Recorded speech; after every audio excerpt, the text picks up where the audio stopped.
Blockade breached for the third time.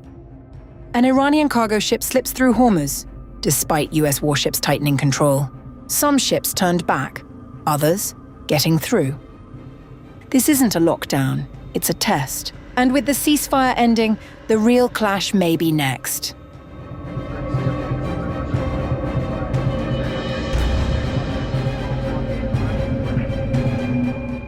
An Iranian cargo vessel has crossed the Strait of Hormuz despite a US naval blockade now entering its second week, as shipping traffic through one of the world's most critical waterways grinds to a near halt.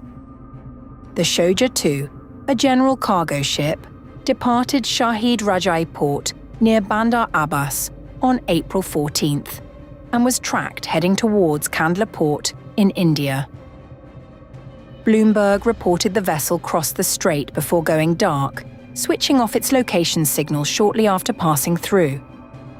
It is the third reported Iranian vessel to make the crossing since Washington imposed restrictions last week. 2 oil and gas tankers also transited in both directions earlier, but the broader picture tells a different story. US Central Command has turned back 27 vessels since the blockade began, releasing footage of a helicopter gunner warning a cargo ship over the radio that it had entered a restricted military zone. Since the commencement of the blockade against ships entering or exiting Iranian ports and coastal areas, US forces have directed 27 vessels to turn around or return to an Iranian port. According to tracking data, only 16 ships were recorded crossing the strait on April 21st, with around 800 vessels stuck in the Persian Gulf. A day before, on April 20th, US Marines rappelled onto the Iranian-flagged Touska in the Arabian Sea after the guided missile destroyer USS Spruance disabled its engines following 6 hours of warnings. Tehran called it maritime piracy and warned of retaliation, with Iran's foreign ministry branding the blockade collective punishment amounting to a war crime. Not merely a violation of the ceasefire mediated by Pakistan, but a criminal act and collective punishment amounting to a war crime and a crime against humanity. According to reports, Pakistan's army chief Asim Munir spoke with US President Donald Trump, warning that the blockade remained the key obstacle to resuming nuclear talks, to which the POTUS has promised to address the concerns.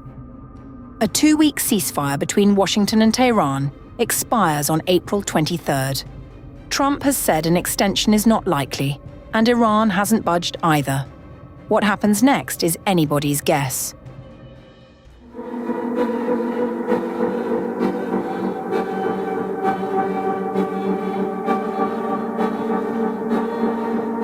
Iran's Foreign Minister, Abbas Araghchi, said the Strait of Hormuz was completely open for commercial shipping during the ceasefire.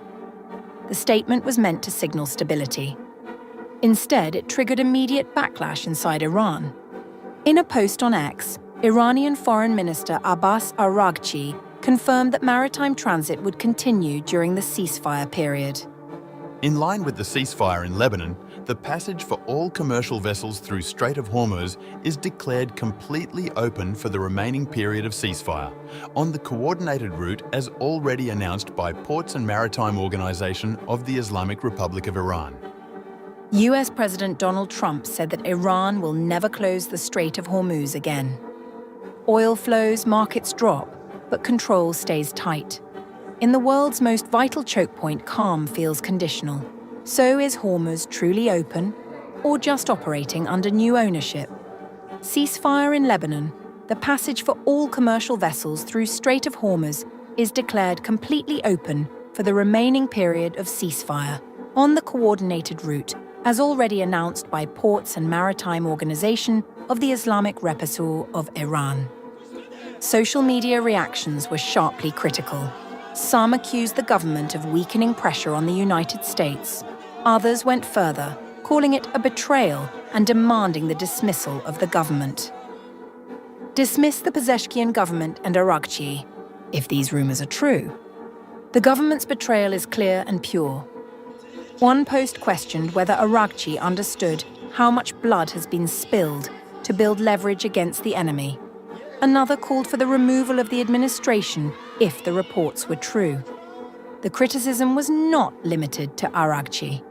It extended to the broader political leadership, including figures like Mohammad Bagher Ghalibaf. The reaction forced a rapid shift in messaging. The Islamic Revolutionary Guard Corps moved quickly to clarify that the strait was not open without restrictions. Movements will only be permitted with the permission of the IRGC Navy. State-linked media, including Tasnim, began emphasizing conditions.